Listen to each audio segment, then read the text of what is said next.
apapun tentang kehidupan kita, Allah lebih mengerti daripada kita. Para psikiater, para psikolog, ketika mendapatkan seorang pasien, seorang klien yang punya penyakit mental illness, sakit mentalnya, lalu Allah Subhanahu wa Ta'ala memberikan solusi di dalam Al-Quran, yaitu dengan memperbanyak sholat, sedekah, dan zikir.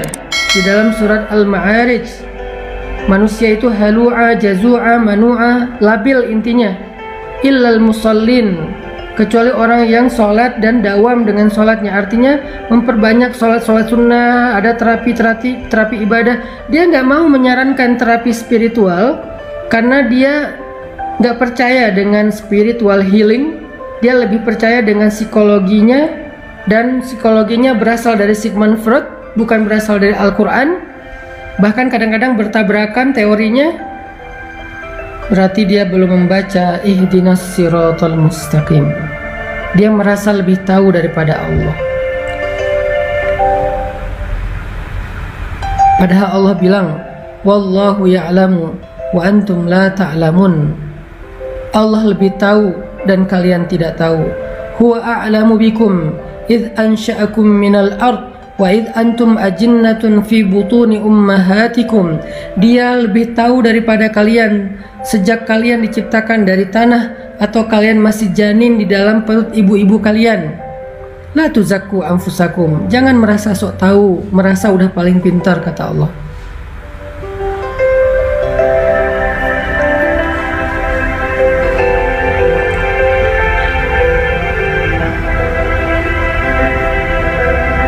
Jadi poin inti dari ihdinas siratal mustaqim yang pertama adalah kita membaca kalimat doa ini, membaca ayat ini sambil membangun wa'yun nafs, membangun self awareness, kesadaran dalam diri kita. Kesadaran tentang apa? Nahnu juhala wallahu alimun. Kita ini jahil, kita ini bodoh, dan Allah itu maha tahu. Kita baca ayat ini, baca doa ini dengan sebuah iktiraf, dengan sebuah pengakuan, dengan sebuah keyakinan bahwa kita itu butuh Allah untuk menunjukkan jalan hidup kita. Sehingga nggak boleh kita merasa lebih tahu dari Allah.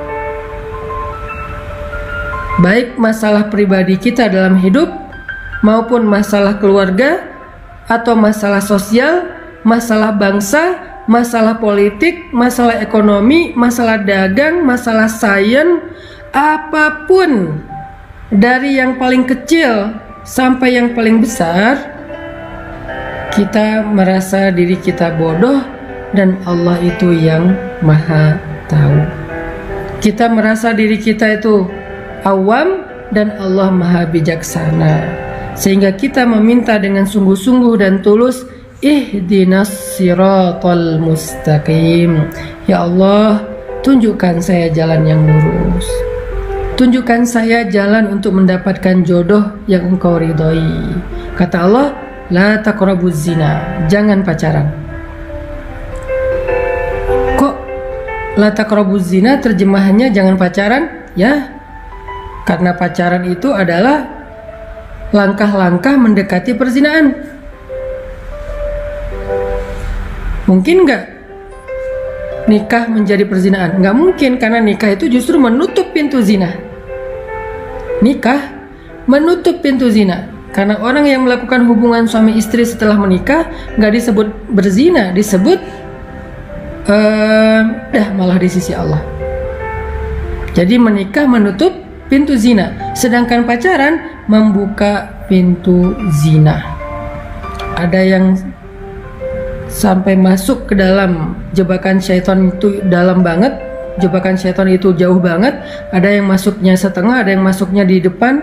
Pokoknya dia membuka pintu dosa besar.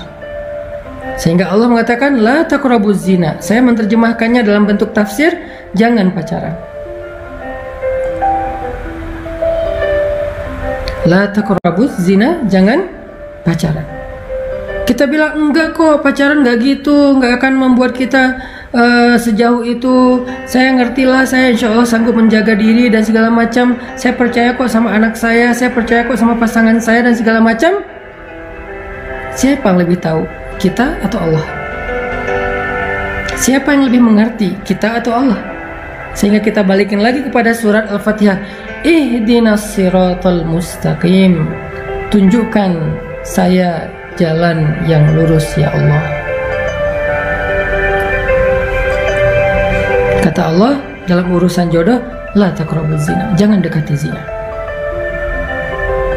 Kalaupun itu menjadi jodohmu, maka kehilangan berkah, nanti banyak masalah.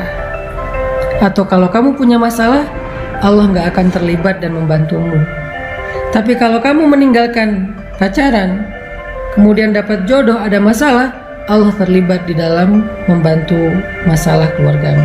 Allah pernah terlibat membantu Hafsah radhiyallahu anha ketika ada masalah dengan Nabi. Terlibat dalam membantu Khawlah bintu Sa'labah ketika dia dizihar oleh suaminya, ditalak dengan konsep zihar oleh suaminya di surat Al-Mujadilah. Allah membantu Hafsah di surat At-Talaq.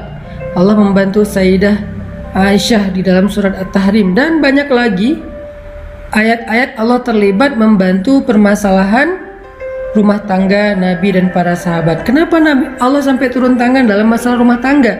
Karena mereka memulai rumah tangga itu dengan cara yang Allah ajarkan, dengan petunjuk yang Allah tunjukkan.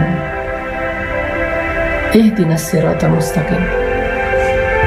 Tapi ketika dia memulai rumah tangga itu bukan dengan cara yang Allah ajarkan, bukan dengan petunjuk yang Allah turunkan, nanti ketika ada masalah, Allah nggak akan terlibat. Dan itu hak Allah. Kita nggak melibatkan Allah kok dari awal. Kenapa kita maksain Allah terlibat di tengah atau di akhir? Kan nggak fair dong. Di awal ketika kita memulai hubungan rumah tangga, kita nggak melibatkan Allah, kita pakai cara kita sok tahu. Nanti di tengah kita melibatkan Allah, kita maksa Allah, kok nggak bantu saya? Kan dari awal nggak kita libatkan. Kalau kita libatkan Allah dari awal, kita nanya, ya Allah, cara dapat jodoh yang benar tuh gimana? Allah bilang jangan pacaran. Terus caranya ta'aruf. Ta'aruf itu ada fikihnya. Ikuti aja fikih itu. Kalau belum berhasil, sabar dulu. Allah sediakan yang lebih baik.